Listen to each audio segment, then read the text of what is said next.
Donald Trump's grandfather made his fortune at a brothel in this remote Canadian town. Welcome to episode 6 of travelling from Alaska to Patagonia without flying. It's only an hour and a half to the town of Whitehorse this morning, by far the biggest town and capital of the Yukon Territory. It only has 30,000 people. Drop my van off at an industrial estate, and on my long walk into town I suppose I'll tell you the story. There was a huge and famous gold rush called the Klondike in 1898. 40,000 people set off to the arse end of nowhere in the hopes of wealth and riches, and Whitehorse was a prime spot to set up a port and ferry these unwitting souls downriver to the rich goldfields of Dawson. Even the city logo is a paddle boat. It's fun, it's all very Mark Twain, makes me want to paint a fence and stow myself aboard, and obviously basically none of those schmucks made any money from gold itself. They were too late, all the good claims had been staked already, but fortunes could still be made in Yukon to those shrewd or base enough. Transport, brothels, bars, gambling,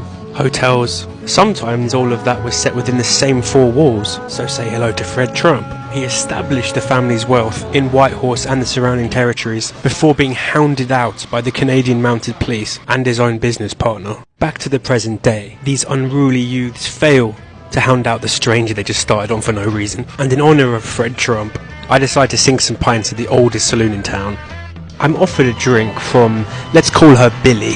She's a member of one of the Tlingit First Nation groups here in Yukon. She tells me back in the day she would have scalped white boys like me. After mentioning her people's fearsome reputation to the Russians, this is a good book. The Russians were the first Europeans in these parts, or as Billy says, the first white man. I don't know what that makes me, now the 5th white man. To give a bit of context, there are 14 First Nation groups in Yukon, and all except these 3 have signed final agreements with the Canadian government. The 3 refused to negotiate due to the Canadian state wanting subsurface, aka mining, rights to their land, according to my friends. We talk about other things, amongst them the brutal residential school system here, before Billy says she has to restrain herself as another Indigenous guest has arrived. She doesn't like her arrogance, and also that her nation is above theirs because of fighting before the white man.